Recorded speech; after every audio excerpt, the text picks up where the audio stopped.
तो hello students, कैसे हैं आप सभी। होपफुली आप बेहतर होंगे। और आज आप में से कई बच्चों के कमेंट्स मैंने पढ़े थे, तो उनके कमेंट थे कि सर प्लीज एक ऐसा वीडियो बना दीजिए जिसमें सारे चैप्टर्स के फॉर्मूले इंक्लूड हो। राइट, मतलब आप बात कर रहे थे कि डेरिवेशन को हटा करके जो भी फॉर्मूले हैं चैप्टर 1 से लगा करके साउंड तक के। ओके, तो आज का वीडियो बड़ा कमाल का वीडियो होने वाला है और बहुत ही ज्यादा इंपॉर्टेंट वीडियो होने वाला है। तो आज की क्लास को शुरू करने से पहले मैं आपको बता दूं कि कल सीबीएसई का 2 तारीख को सीबीएसई क्लास 10th का पेपर था, तो उसमें से मैंने एक वीडियो उसमें अपलोड भी किया है।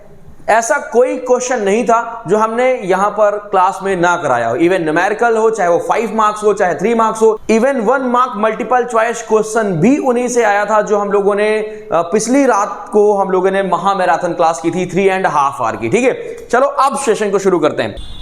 तो क्लास को शुरू करने से पहले कि जो बच्चे हमारे साथ नए जुड़े हैं तो उनको चाहिए कि वो एक बार हमारे चैनल को सब्सक्राइब कर दें, और क्योंकि ये भी 9th है 10th है, बहुत काम आने वाला चैनल है ना, फिजिक्स की टेंशन एकदम खत्म हो जाएगी। चलो, तो सबसे पहला जो चैप्टर हम लोग पढ़ते हैं वो कौन सा पढ़ते हैं हम लोग? मोशन पढ़ते हैं, है ना। मोशन सबसे पहला चैप्टर पढ़ते हैं। तो मोशन चैप्टर में बच्चों आपने पहली चीज क्या सीखी थी? सबसे पहले सीखी थी कि भाई स्पीड इज इक्वल टू क्या होता है? डिस्टेंस अपॉन में time.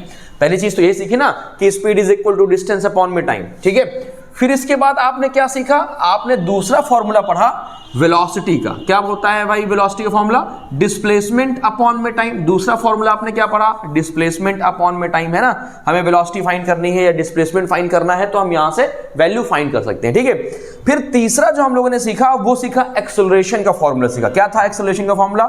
Acceleration is v minus u upon में t, मतलब rate of change of velocity is known as acceleration. और इसकी एसआई यूनिट बच्चों क्या होती थी? मीटर पर सेकेंड स्क्वायर। ठीक है, अब भाई हमने डिस्प्लेसमेंट वेलोसिटी सीख लिया, एक्सेलरेशन सीख लिया, फिर हमने क्या सीखा? फिर हमने सीखा ग्राफिकल रिप्रेजेंटेशन ऑफ मोशन। और जब ग्राफिकल रिप्रेजेंटेशन ऑफ मोशन सीखा तो उसमें हमें 3 फॉर्मूले मिले जिसे हम लोग कहते हैं इक्वेशन ऑफ मोशन। ठीक है, या इन्हीं को कहा जाता है equation of motion for uniformly accelerated body.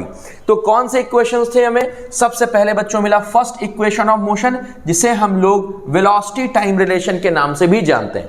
क्या था वो था v is equal to u plus में at। ठीक है, वेयर v क्या है? v है फाइनल वेलोसिटी, u क्या है हमारे पास? इनिशियल वेलोसिटी, a क्या है? एक्सेलरेशन, और t क्या है? टाइम। इसके बाद जो दूसरा फॉर्मूला आपको देखने को मिलता है जिसको हम लोग पोजीशन टाइम रिलेशन के नाम से भी जानते हैं, ये डिस्टेंस निकालने के काम आता है, वो हम लोगों ने क्या देखा? s is equal to ut plus में हाफ at स्क्वायर। ध्यान रखिएगा, अभी जब ग्रेविटी पढ़ेंगे तब इन इक्वेशंस की जरूरत हमें जरूर पड़ेगी। ठीक है, ओके। अब इसके बाद जो हमने इक्वेशन पढ़ा, तो थर्ड इक्वेशन था क्या? पोजीशन वेलोसिटी रिलेशन, मतलब उस फॉर्मूले से आप डिस्टेंस भी निकाल सकते हैं, ओके, और वेलोसिटी भी फाइंड कर सकते हैं। क्या था वो था बच्चों v square minus u square is equal to 2as। Is it right? आपको होपफुली याद तो होगा कि नहीं याद होगा, है ना। कुछ रिवीजन हो जाएगा और इससे क्या ना कि आपको जो जितने भी फॉर्मूले हैं न्यूमेरिकल करने में थोड़ी सी हेल्प मिल जाएगी। तो ये फॉर्मूले हमने पढ़े सेक्टर 1 में, पार्ट 1 में। फिर आता है हमारे पास यूनिफॉर्म सर्कुलर मोशन। ठीक है, तो यूनिफॉर्म सर्कुलर मोशन के लिए हम लोगों ने फॉर्मूला क्या पढ़ा? हमने पढ़ा क्या? वेलोसिटी इज इक्वल टू या स्पीड इज इक्वल टू हम लोग क्या पढ़ते हैं? डिस्टेंस या डिस्प्लेसमेंट अपॉन में टाइम पढ़ते हैं। और अगर कोई ऑब्जेक्ट सर्कुलर पाथ में ट्रेवल कर रहा है तो डिस्टेंस क्या हो जाएगी? 2 पाई आर, जो उसकी सरकमफ्रेंस है ना, तो 2 पाई आर अपॉन में क्या हो जाएगा? t। तो बच्चों एक फॉर्मूला हमें ये देखने को मिलता है at the end of the chapter. यहां से न्यूमेरिकल आपको देखने को मिलेंगे, वो मिल सकते हैं आपको सेकंड इक्वेशन से, या हो सकता है कि आपको थर्ड इक्वेशन से देखने के लिए मिले, या कुछ ऐसा न्यूमेरिकल पूछा जा सकता है जिसमें तीनों के तीनों का एप्लीकेशन हो। वैसे इन तीनों में से कोई 2 ही यूज होते हैं एक बार में। ठीक है, चलो, तो ये तो बात हो गई किसकी? चैप्टर 1 की। किसकी बात हो गई? ये चैप्टर 1 की बात हो गई। ठीक है, अब बात करते हैं हम लोग चैप्टर 2 में। तो बच्चा चैप्टर 2 का नाम है हमारे पास क्या? Force and laws of motion. Chapter 2 का नाम क्या है भाई? हमारे पास नाम है फोर्स, ठीक है, एंड लॉज ऑफ मोशन। याद तो हो गया कि नहीं याद है? Laws of motion. चलो अब इसमें सबसे पहले हम लोगों ने क्या पढ़ा, हमने इसमें सबसे पहले पढ़ा बच्चों इनर्शिया। तो इनर्शिया के बारे में क्या पढ़ा, इनर्शिया के बारे में पढ़ा कि एक ये ऐसी टेंडेंसी है, एक ऐसी प्रॉपर्टी है जो किसी ऑब्जेक्ट के पोजीशन को डिफाइन करती है। किसी ऑब्जेक्ट के पोजीशन को डिफाइन करने का मतलब क्या हुआ, इसका मतलब बच्चों ये हुआ कि इनर्शिया वर्ड एक ऐसा है जो ये बताएगा कि कोई भी ऑब्जेक्ट किस पोजीशन में है, मतलब रेस्ट में है या फिर मोशन में है। रेस्ट और मोशन क्या होता है ऑलरेडी हम लोगों ने पहले चैप्टर में पढ़ रखा था, ठीक है। चलो बहुत बढ़िया बात है। फिर पढ़ते हैं हम लोग फर्स्ट लॉ ऑफ मोशन, या इसी को कहा जाता है लॉ ऑफ इनर्शिया। तो क्या होता है first law of motion, first law of motion कहता है कि अगर कोई ऑब्जेक्ट रेस्ट में है, ठीक है, तो वो ऑलवेज कैसे रहेगा, रेस्ट में रहेगा। मान लो कोई एक ये हमारे पास व्यक्ति है ए, और ये थोड़ी देर किसमें है, रेस्ट में है। किसमें है, ये रेस्ट में है। तो अगर मान लो ये अपने मन से कुछ फोर्स नहीं लगाएगा, क्या नहीं लगाएगा, फोर्स नहीं लगाएगा, तो बच्चों क्या होगा, कुछ होगा नहीं, सिर्फ ये चल नहीं पाएगा।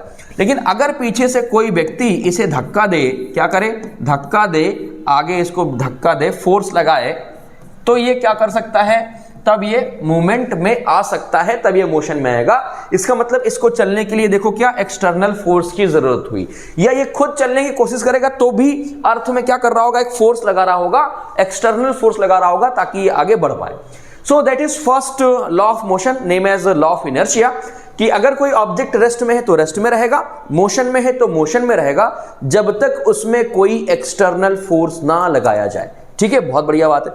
फॉर एग्जाम्पल मान लो हमारे पास कोई एक ग्लास है, ठीक है, और इस ग्लास में कार्डबोर्ड रखा है, एक हमने कॉइन रखा, ठीक है, और इस कार्डबोर्ड में हमने क्या लगा दिया, फोर्स लगा दिया बच्चों, है ना।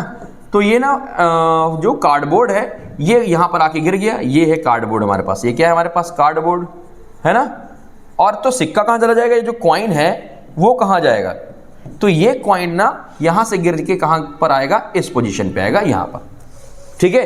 तो ये एक एग्जांपल था किसका, लॉ ऑफ इनर्शिया का। चलिए अब बात करते हैं सेकंड लॉ की, ठीक है। तो सेकंड लॉ देखो बच्चों क्या कहता है आपसे, सेकंड लॉ कहता है कि जो मोमेंटम है P इज इक्वल टू, हमने क्या पढ़ा, P इज इक्वल टू पढ़ा mv momentum, that is mass into में velocity, product of mass into में वेलोसिटी ऑफ एनी ऑब्जेक्ट।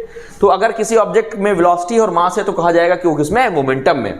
इसके दो पार्ट पढ़े हम लोगों ने, मोमेंटम इनिशियल जिसमें हम लोग पढ़ते हैं क्या, P is equal to mu, और एक मोमेंटम होता है फाइनल PF जिसको हम लोग बोलते हैं P is equal to mv। अंतर क्या है दोनों में बच्चों, इसमें केवल इनिशियल वेलोसिटी लगी है और इसमें कौन सी लगी, वेलोसिटी, फाइनल वेलोसिटी लगी हुई, ठीक है।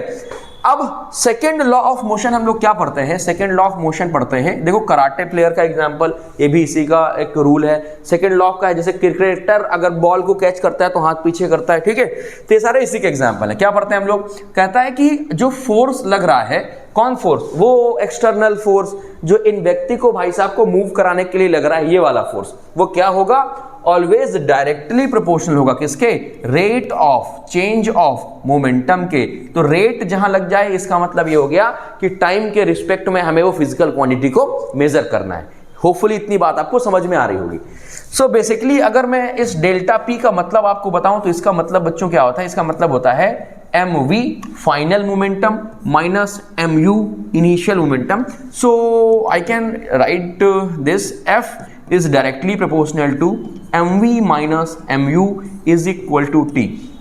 ओके, होपफुली आपको दिख रहा होगा जो m है ये कांस्टेंट आ गया बाहर, कॉमन है ना, हमने इसको बाहर निकाल दिया, तो ये क्या आ जाएगा हमारे पास, ये हो जाएगा f is directly proportional to m, बाहर आ गया, क्या बचा, v minus u, और बच्चों नीचे क्या बच रहा है अपने पास, t बच रहा है, t बच रहा है। तो देखो ये जो v minus u अपॉन में t है, ये क्या होता है, ये होता है एक्सेलरेशन, चेंज इन वेलोसिटी होता है ना। तो हम यहां पर लिख सकते हैं कि f is directly proportional to m into में a, ठीक है। अब देखो प्रोपोर्शनलिटी साइन हटाना है तो कांस्टेंट लगाया जाता है, ठीक है। एज आप, मैं समझता हूं कि आप रिवाइज कर रहे हैं तो ये मुझे बताने की अब जरूरत नहीं है कि हमने k कांस्टेंट लिया, k की वैल्यू 1 रख दी, तो f इज इक्वल टू क्या आ गया, m इंटू में। अच्छा अगर स्टेटमेंट की बात की जाए तो स्टेटमेंट क्या होगा सेकंड लॉ ऑफ मोशन का, तो वो स्टेटमेंट होगा ये, क्या, rate of change of momentum is directly proportional to the force applied. क्या इतनी बात क्लियर है कि नहीं क्लियर, ठीक है। इसके बाद ना हमारे पास आता है थर्ड लॉ ऑफ मोशन। क्या आता है, थर्ड मोशन। तो थर्ड लॉ ऑफ मोशन क्या कहता है, कहता है कर भला तो हो भला, है ना। थोड़ा सा इस लाइन को याद रखेंगे, वैसे सबसे इजी यही होता है कि कर भला तो हो भला, है ना। इसको बोलते हैं थर्ड लॉ ऑफ मोशन, या मैं कह सकता हूं एक्शन रिएक्शन। Action reaction. कई बार आप लोगों ने भी ये फील किया होगा कि every action has equal and opposite reaction. So इसी को न्यूटन सर ने बोला कि ये क्या है हमारे पास, ये थर्ड लॉ ऑफ मोशन है। ठीक है, जैसे आपका ट्रैवल करना है ना, आपका बोट में से जंप करना, बोट का पीछे की तरफ जंप होना, ये सब क्या है, ये एक्शन रिएक्शन के ही क्या है, एग्जाम्पल है। ठीक है, फिर इस चैप्टर में हमें पढ़ने को मिलता है law of conservation of momentum. सुनने में कितना डरावना है, लेकिन क्या एक्चुअल में ये इतना डरावना है? नहीं। क्या होता है law of conservation of momentum? पहले सपोज करो कि मान लो दो बॉडीज हैं, ठीक है, ये मान लो एक बॉडी है m1 और एक बॉडी है m2, और ये u1 वेलोसिटी से u2 वेलोसिटी से सेम डायरेक्शन में चल रही हैं, एक जगह पर जाकर भिड़ जाती हैं, कोलाइड हो जाती हैं, तो m1 m2, और कोलाइड होने के बाद वापस से इनकी वेलोसिटी चेंज हो गई, तो ये हो गया m1 v1 और ये क्या हो गया m2 v2। तो law of conservation of momentum क्या बोलता है आपसे कि जो मोमेंटम है ना, नेवर बी चेंज। क्या बोलता है? Never be change. ठीक है, मोमेंटम ऑलवेज कंजर्व रहता है। ठीक है, इसको लिख भी सकते हैं हम लोग, p is equal to that p1 plus p2 dash dash dash plus, है ना, इस तरह से आप इसको लिख सकते हैं। एक्चुअल में जब इसको प्रूव करते हैं आप, तो इससे एक फॉर्मूला पता चलता है। क्या? मोमेंटम, ये मोमेंटम लिखा हुआ है बिफोर कॉलिजन, बिफोर कॉलिजन, है ना, is equal to momentum after collision. ठीक है, इसको मैथमेटिकली एक्सप्लेन कर सकते हैं। कैसे लिख सकते हैं? m1 u1 प्लस में m2 u2, कमॉन रिपीट मेरे साथ, क्या हो जाएगा ये m1 v1 प्लस में m2 v2। क्या क्लियर हुई कि नहीं क्लियर हुई बात? तो इसको हम लोग क्या बोलते हैं? Law of conservation of momentum के नाम से जानते हैं। चलो ठीक है, अब आते हैं हम लोग ग्रेविटी चैप्टर में। तो ग्रेविटी चैप्टर हमें क्या बताता है? ग्रेविटी चैप्टर सबसे पहले बताता है यूनिवर्सल लॉ ऑफ ग्रेविटेशन। क्या होता है यूनिवर्सल लॉ ऑफ ग्रेविटेशन? कहता है अगर दो ऑब्जेक्ट हैं तो उन दो ऑब्जेक्ट में एक फोर्स ऑफ अट्रैक्शन लगता है, सर न्यूटन ने बताया, और वो फोर्स क्या होगा? वो फोर्स होगा capital G m1 m2 upon में r स्क्वायर। सपोज दो बॉडीज हैं और उन दो बॉडी में फोर्स ऑफ एक अट्रैक्शन लग रहा है, तो ये फोर्स किसके बराबर होगा? मान लो इसका मास है m1, इसका मास है m2, और इनके बीच की जो डिस्टेंस है वो है r। तो उन्होंने बताया कि जो फोर्स होगा वो बराबर होगा capital G m1 m2 upon में r स्क्वायर के, वेयर G क्या है हमारे पास? Universal gravitational constant. क्लियर बात कि नहीं क्लियर? m1 m2 क्या है? रिस्पेक्टिवली मास है, r क्या है? Distance between these two object, right. फिर दूसरी चीज बच्चों हम लोगों ने क्या पढ़ी? यहां से निकलने के बाद भाई आपने पढ़ा यूनिवर्सल लॉ ऑफ ग्रेविटेशन पढ़ा, इसके बाद फिर क्या पढ़ा? आपने डायरेक्ट पढ़ा equation of motion for freely falling body. पढ़ा कि नहीं पढ़ा? लेकिन इसके पहले हम लोगों ने क्या पढ़ा? इसके पहले पढ़ा हम लोगों ने small g is equal to capital G mass of earth upon में रेडियस ऑफ अर्थ का स्क्वायर। इसको हम लोग relation between small g and capital G भी कहते हैं। देखो बच्चों, एक चीज बता दूं मैं आपको, जो कैपिटल G है इसकी वैल्यू हमेशा कांस्टेंट रहती है, जो कि किसके बराबर होती है? ये होती है 6.67 into 10 to the power -11 unit, और इसकी जो SI यूनिट होती है वो किसके बराबर होती है? देखो, इसको ट्रांसपोज करोगे, इसको मान लो ट्रांसपोज करोगे तो क्या आ जाएगा हमारे पास? न्यूटन मीटर स्क्वायर पर kg स्क्वायर। तो इसकी क्या होती है? ये SI यूनिट होती है, जो कि इस यूनिट की जगह लिखा होना चाहिए था। क्लियर? जब भी आप न्यूमेरिकल करेंगे तो यूनिट्स का बहुत विशेष ध्यान रखना है। चलो, फिर इसके बाद हमने पढ़ा equation of motion for freely falling bodies, right. तो वो क्या होता है? वो होता है बच्चा हम लोग के पास सबसे पहला हम लोगों ने पढ़ा क्या? v is equal to u plus में at था ना, याद है? ये क्या हो जाएगा यहाँ पर? gt हो जाएगा। क्यों? क्योंकि अगेंस्ट द ग्रेविटी हम लोग पढ़ रहे हैं। क्या पढ़ रहे हैं बच्चों? अगेंस्ट द ग्रेविटी पढ़ रहे हैं। इसी तरह जो हमारा सेकेंड इक्वेशन था उसमें क्या था? उसमें था s, तो उसको रिप्लेस करेंगे h से, तो h इज इक्वल टू क्या हो जाएगा हमारे पास? ut प्लस में हाफ gt स्क्वायर। ठीक है, तो अगर आपको हाइट निकालनी है, डिस्टेंस निकालनी है, तो ये हमारे पास कौन सा फॉर्मूला लगेगा? ये वाला, h is equal to ut plus half gt square. फिर हम लोगों ने थर्ड फॉर्मूला क्या पढ़ा? थर्ड फॉर्मूला पढ़ा बच्चों क्या? v square. क्या पढ़ा हम लोगों ने? v स्क्वायर माइनस का u square is equal to 2gh। अगर क्वेश्चन में मैक्सिमम हाइट निकालने के लिए आती है कि मैक्सिमम हाइट कोई ऑब्जेक्ट कितनी ट्रेवल करेगा अगर हम उसको कुछ स्पीड से प्रोजेक्ट करते हैं, तो हमें ऑलवेज कौन सा थर्ड फॉर्मूले का यूज करना है? जरा ध्यान दीजिएगा कि जी की वैल्यू ऑलवेज नेगेटिव होगी अगर कोई चीज़ ऊपर की तरफ, कहाँ पर, ऊपर की तरफ थ्रो की गई है, ऊपर की तरफ अगर फेंकी गई है तो हमेशा क्या रहेगी, नेगेटिव रहेगी। दूसरी चीज़ याद रखिएगा कि अगर मान लीजिए मैक्स हाइट पूछ रहा है, मैक्स हाइट पूछ रहा है, तो इस केस में v की वैल्यू क्या होगी, 0 होगी। क्लियर बात। अगर कोई ऑब्जेक्ट हाइट में रेस्ट में है, किसमें है, रेस्ट में है, तो u की वैल्यू क्या होगी, 0 होगी। क्या इतनी बात समझ में आ गई कि नहीं आ गई। तो इस चैप्टर में ना हम लोगों ने कुछ ये फॉर्मूलेस पढ़े, इसके अलावा इस चैप्टर में हमें कुछ नहीं पढ़ना है जब तक हम 9th क्लास में। अच्छा, एक चीज ध्यान दीजिएगा, अगर मैं मून में बात करूं, किसकी बात करूं, मून में बात करूं, तो जो जी होता है ना वो अर्थ का 1/6 ऑफ अर्थ के वैल्यू के बराबर होता है। क्लियर बात कि नहीं क्लियर। ठीक है, कभी 1 मार्क में क्वेश्चन पूछा गया तो आप ये कर लोगे। चलो बहुत बढ़िया बात है। फिर ना इससे पढ़ते हैं कि जी का वेरिएशन कहाँ कहाँ होता है। तो हाइट में जाओगे, डेप्थ में जाओगे, ठीक है, तो यहाँ पर जी क्या करेगा, वेरी करेगा। क्यों, क्योंकि हमारे पास भाई गोल तो है नहीं अर्थ, अलग अलग लोकेशंस हैं, अलग अलग रेडियस है, डिस्टेंस जैसे जैसे बढ़ती जाएगी वैसे वैसे जी क्या करेगा, वेरी करता जाएगा। ठीक है, अगर आप पोल्स में जाते हो तो जी सबसे मैक्सिमम रहता है, जबकि इक्वेटर में जी सबसे लोवेस्ट रहता है, सबसे कम रहता है। ठीक है, क्लियर है। चलो भाई आगे बढ़ते हैं। आगे हम लोगों ने क्या एक चैप्टर पढ़ा, एक और चैप्टर पढ़ा जिसका क्या नाम था, जिसका नाम था वर्क, पावर एंड एनर्जी। तो अगला जो चैप्टर पढ़ा हम लोगों ने वो पढ़ा वर्क एंड एनर्जी। क्या चैप्टर था, वर्क, इसके साथ में एनर्जी। ठीक है, तो देखो वर्क और एनर्जी में देखो कौन कौन से चैप्टर पढ़े, कौन कौन से टॉपिक पढ़े। तो पहला टॉपिक बच्चों क्या पढ़ा हम लोगों ने, पहला टॉपिक पढ़ा वर्क। क्या पढ़ा, वर्क पढ़ा। तो वर्क में क्या पढ़ा हम लोगों ने, पढ़ा W = फोर्स इनटू में डिस्प्लेसमेंट पढ़ा। फिर अगर हम एंगुलर की बात करें, किसी एंगल में हो अगर कोई भी वर्क, तो फिर हमने क्या पढ़ा, W = F.S cos थीटा। ठीक है, फिर हमने पढ़ा वर्क कब 0 होता है, वर्क 0 कब होता है, तो वर्क 0 होता है अगर थीटा की वैल्यू क्या हो, 90 डिग्री हो, या तो फिर जो डिस्प्लेसमेंट है वो क्या हो, 0 के बराबर हो।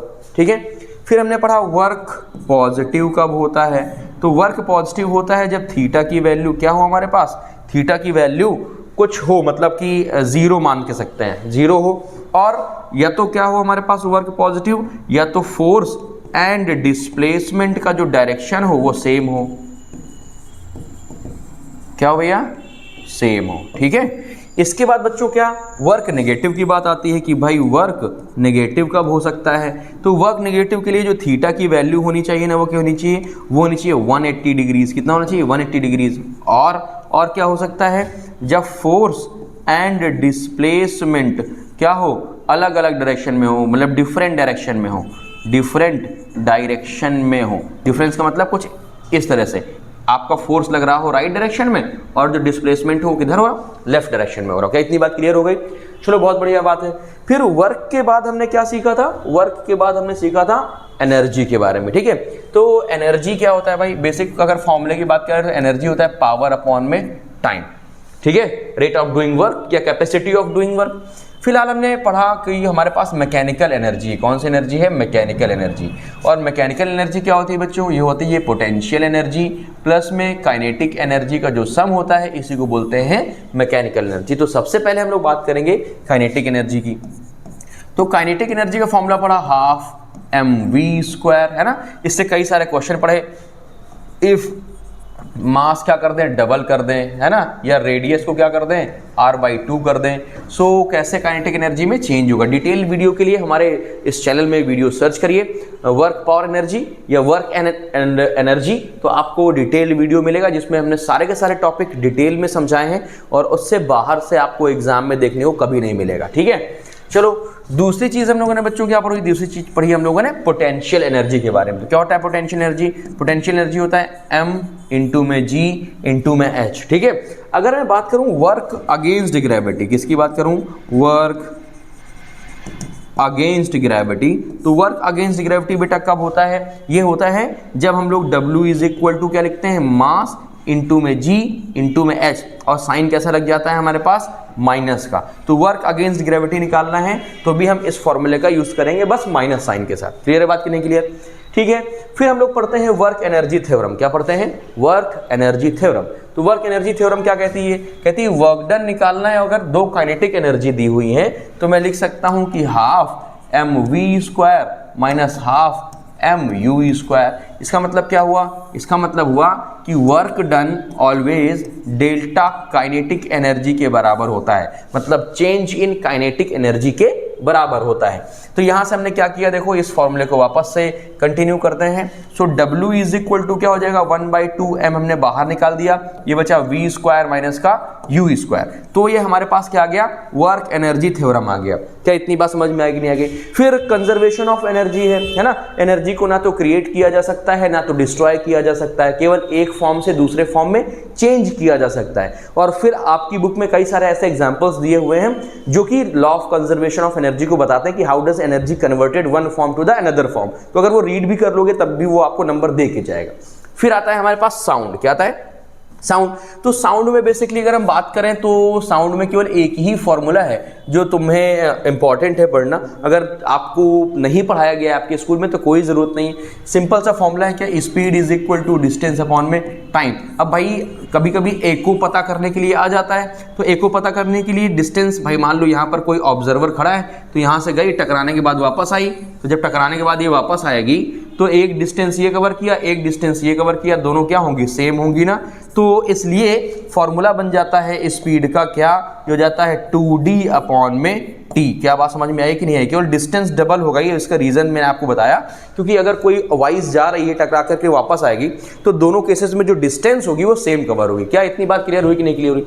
तो ये बहुत ही प्यारे कंसेप्ट होते हैं। अगर आपको इसमें डिटेल में वीडियो चाहिए तो आप हमारे चैनल में जा सकते हैं, और इसके डिस्क्रिप्शन में भी मैंने इन सारे चैप्टर्स के आपको ऑलरेडी लिंक दे दिए हैं। ठीक है, चलिए हम मिलते हैं अपनी किसी नेक्स्ट वीडियो में। आज के लिए इतना ही। हंसते मुस्कुराते और खिलखिलाते रहिए। Bye bye, tata and take care.